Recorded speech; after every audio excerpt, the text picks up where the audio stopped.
Hello everyone, welcome to our channel. బంగాళాఖాతంలో ఏర్పడిన మరొక అల్పపీడనం తుఫాన్గా మారే అవకాశం. తెలుగు రాష్ట్రాలకి రానున్నటువంటి 3 రోజుల పాటు ఎల్లో అలర్ట్ జారీ. వివరాల్లోకి వెళ్దాం. వాతావరణ పరిస్థితులు ఏంటి, ఏ జిల్లాలో వర్షాలు పడితే తెలుసుకునే ముందు మీరు ఇంకా మన ఛానల్ కనుక సబ్స్క్రైబ్ చేయనట్లయితే వెంటనే సబ్స్క్రైబ్ చేసి పక్కన ఉన్న బెల్ ఐకాన్ కూడా క్లిక్ చేసేయండి. ఇక లేట్ చేయకుండా వివరాల్లో కనుక వెళ్ళినట్లయితే బంగాళాఖాతంలో ఏర్పడినటువంటి ఉపరితల ఆవర్తన ద్రోణి బలపడింది. దీని ప్రభావంతో రాయలసీమ, దక్షిణ కోస్తా, మధ్యాంధ్ర జిల్లాల్లో భారీ వర్షపాతం నమోదవుతుందని వాతావరణ కేంద్రం వెల్లడించింది.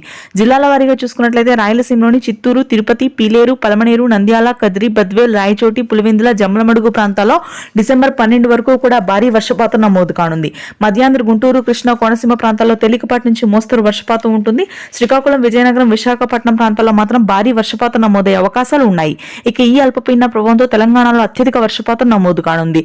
Bhadradri Kothagudem, Medchal, Mancherial, Rajanna Sircilla, Hyderabad, Yousufguda, Ameerpet, Malkajgiri, GHMC, Vanasthalipuram, Hastinapuram, Charminar, old city, Uppal, Nampally, Khairatabad ప్రాంతాల్లో అతి భారీ వర్షాలు నమోదు కానున్నాయి. డిసెంబర్ 8, 9, 10 తేదీలో తేలికపాటి వర్షాలు నమోదైనప్పటికీ తెలంగాణలో 12వ తారీఖు మాత్రం అతి భారీ వర్షపాతం నమోదు కానుంది. మధ్యాంధ్ర, మధ్య తెలంగాణ జిల్లాలో కొంతమేర కొన్ని ప్రాంతాల్లో తేలికపాటి జల్లులు మాత్రం నమోదవుతాయి. రాయలసీమ, దక్షిణ కోస్తా ప్రాంతాలకు ఎల్లో అలర్ట్ ని జారీ చేయడం జరిగింది. తమిళనాడులో ఈ అల్పపీడన ప్రభావం అతి భీకరంగా ఉండబోతుంది. Thanks for watching this video.